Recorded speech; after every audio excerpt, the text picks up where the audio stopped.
Yep, we are live. Oh, we are I live. am. Hey, hello everyone. Hello. Welcome to our another session of LinkedIn Live and YouTube Live. We all are from Data Safeguard. We are building our AI empowered data privacy solutions. Meet Elliot, Praful.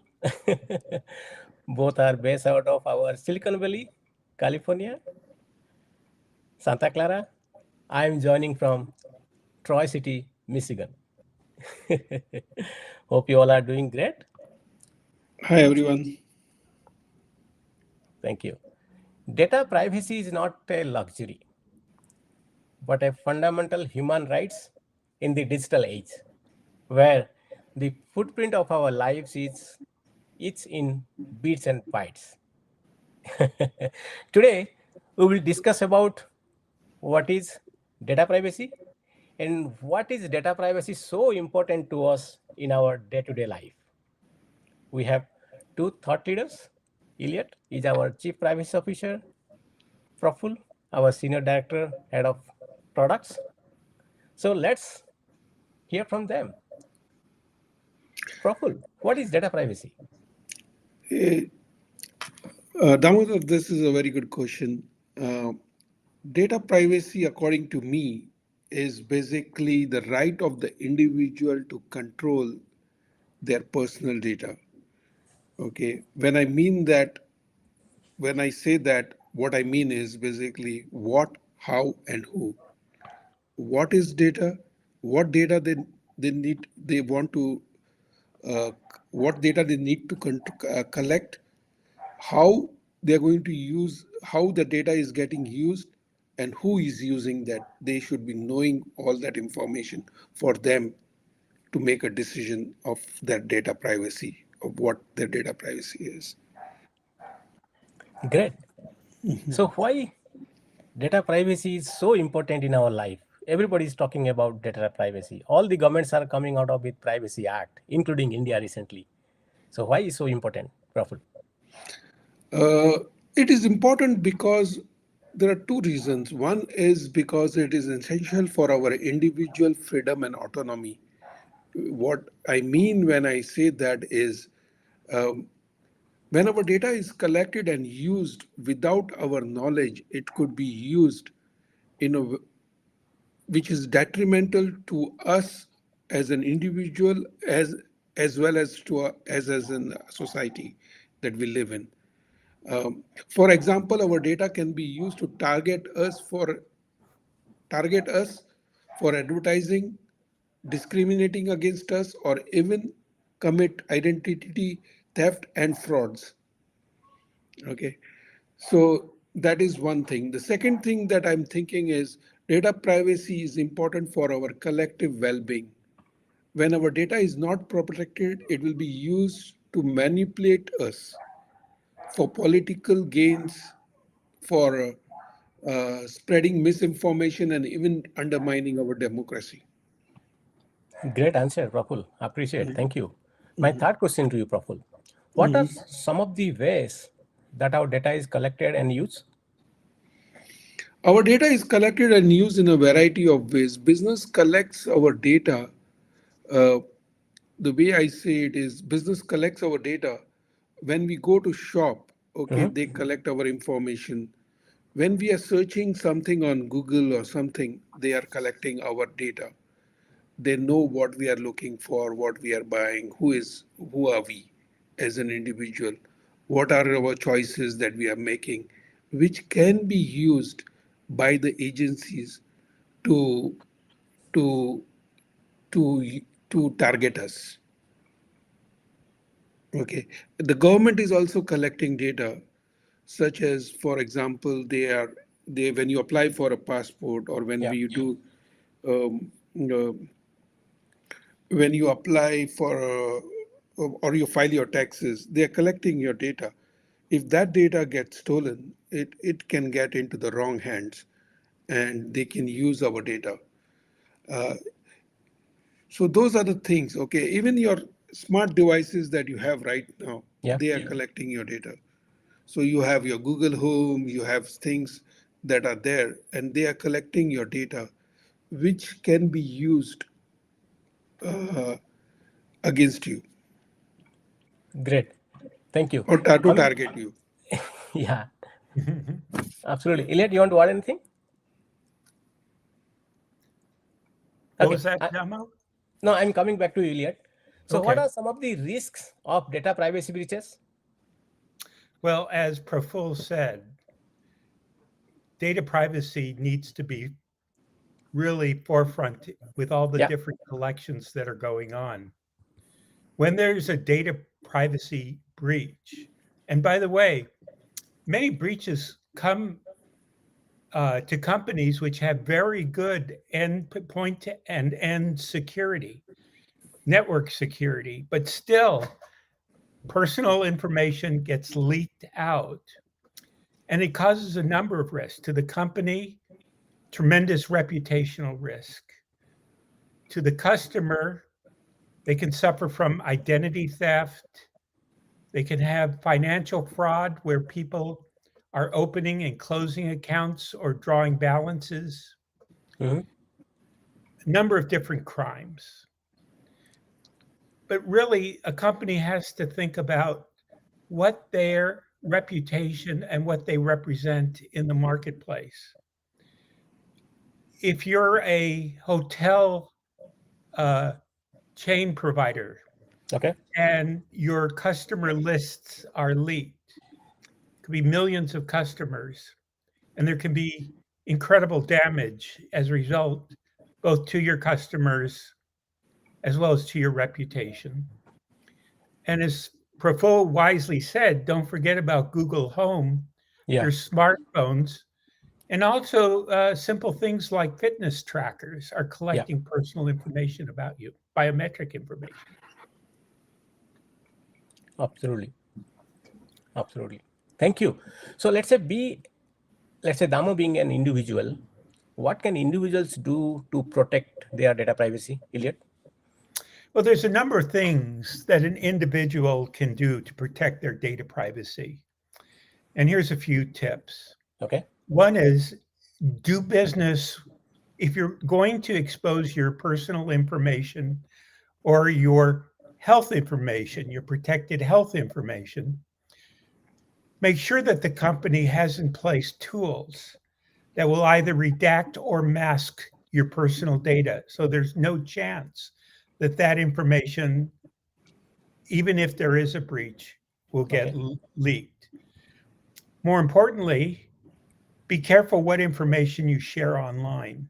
Hmm. There's all sorts of fraudsters who are tricking people into exposing their personal information, their bank account numbers, and other information.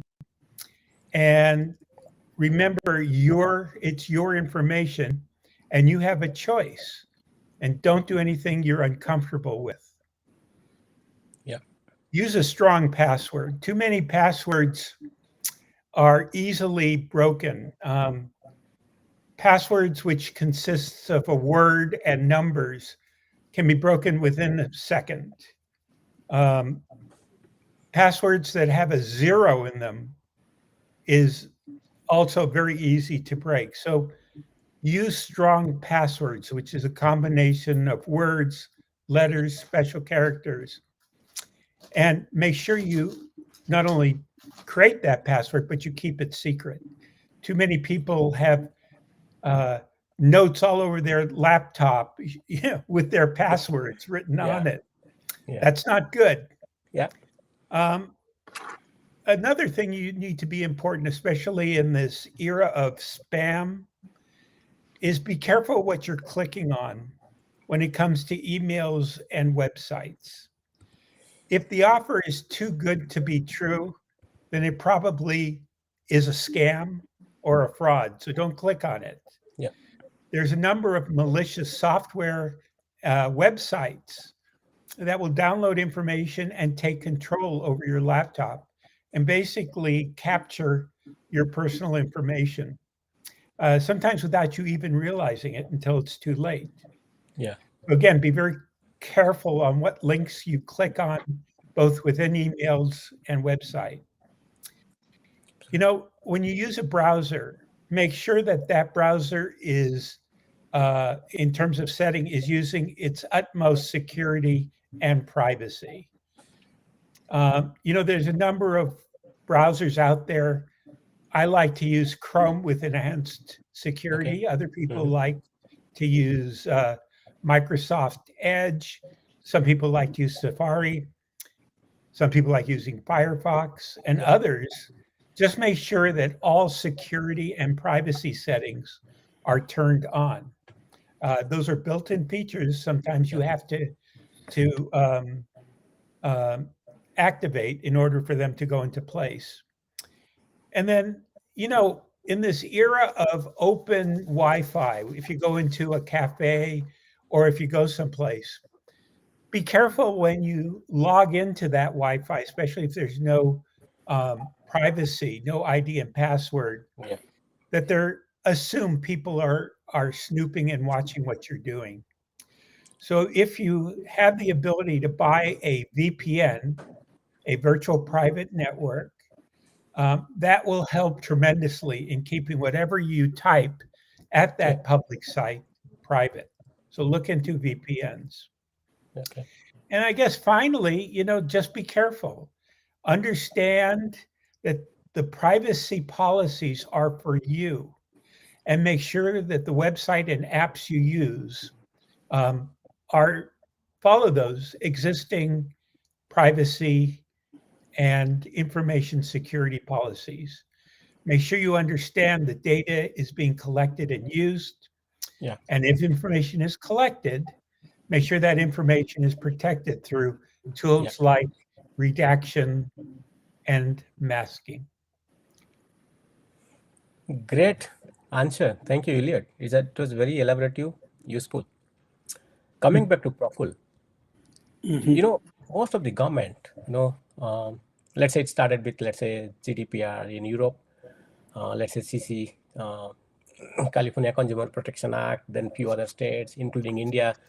Uh, Month of August, also the Privacy Act is passed in Indian Parliament. So, what can business and governments do to protect data privacy? So, Damo, that's a great question. And what I think is business and government both have a role to play to protect data privacy. And when I say that, what they can do is basically whatever the data, they collect the data when the government or a business collects the data, it is necessary for the they have to make sure that it is necessary only for the functions that they are using it for. Yeah. Okay, it doesn't dissipate within the organization or in a different field. So the use of it should be restricted. Right. Use and when I so they should be using it for the purpose of it. Okay, and as soon as the purpose is done with, it should be destroyed. The information or the documents has to be destroyed. Okay, or it should be no Yeah. information should be passed, is kept for an unlimited amount of time. Keep data secure and protect from unauthorized access. So, so they have to keep the data protected and secured from unauthorized access. Give individual the right to access the data to correct any inquiries. So giving and what I mean to say is basically giving the users the access to control what data they are allowing anybody to access. So basically, Okay. if I am as an individual, I want to give access to an individual. I want to give access to an organization having that right with the individual rather than being with the organization or with the government agency. So giving that right back to the individual is what I would say. So the when we make the organizations and the government powerful enough to give those rights back to the individual, we are Okay. improving. the uh, privacy of that individual. Okay. Great, Praful. Yeah, anything you want to add, Praful? No, that's it. Okay. Coming back to Iliad again, Iliad being in industry more than 35 years. So I have a huge respect for you, Iliad, on the data privacy and the Too many so years. so may I know, I mean, what are the latest trends in data privacy regulation? Well, there's a number of trends Okay. with new data privacy regulations that are being developed. They are designed to give individuals more control over their data in the corporate settings Okay. and protect them from data privacy breaches, which we talked about earlier. Yeah. Most of them use the General Data Protection Regulation, better known as GDPR, in the European Union as the baseline regulation. Okay. And it has a number of preferences and rules and fines that make it a very strong regulation. We're following in terms of country. England is producing a data protection regulation. We're pleased to see India has recently passed a data privacy law. Yeah.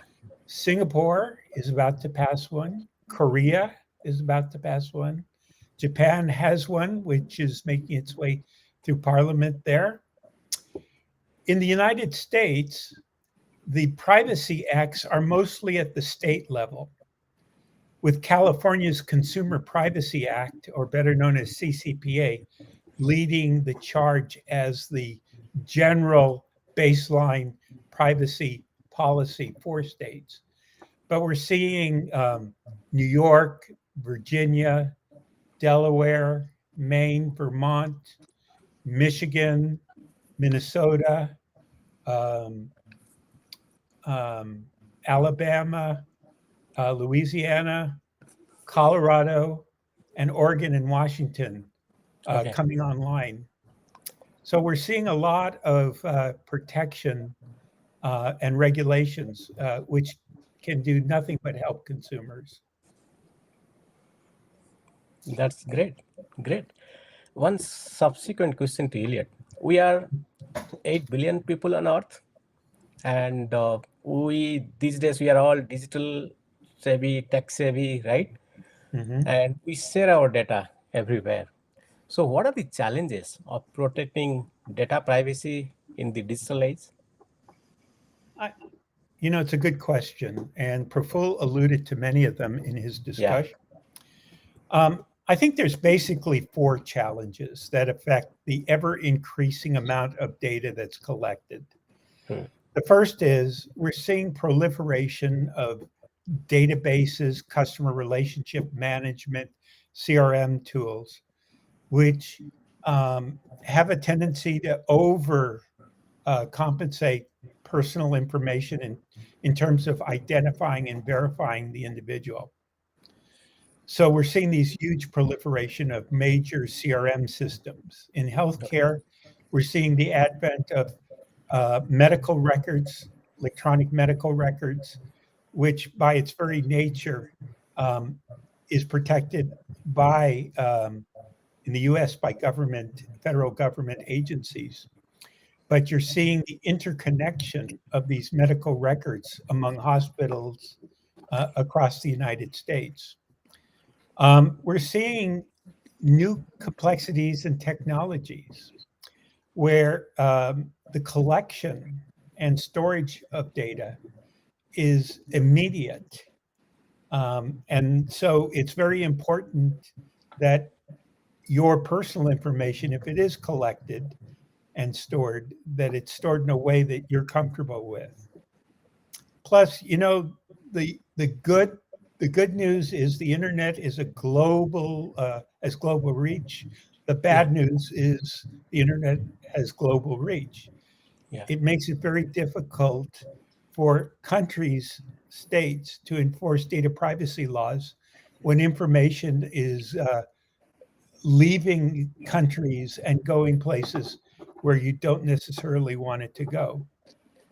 But most important that businesses and individuals can do is become much more aware of the data privacy issues. And as individuals, make sure your data is in your control, regardless Yeah. of what you share with businesses. And from a business point of view, make sure they're using tools like data safeguards, ID redact, data safeguards, ID mask as two very powerful uh, software products that help guard personal identifiable information and personal health information. That's what I think now, Damo. Back to you. Great, Elliot, Praful. I think great insight. You guys touch upon what is data privacy and why it is so important to us. So, despite all these challenges, it is important to continue to work to protect data privacy. And data privacy is the essential for individuals' freedom as well as our collective well-being. I Amen. appreciate your insight. And yeah, oh, we are into 21 minutes, so time flies. Yeah. So thank you, thank you, audience, and we'll come back with another session on data privacy and with these use cases, and we'll talk about industry specific, going forward. Thank you, Praful. Thank you, Ilya. Thank you. Bye. Bye. Take care.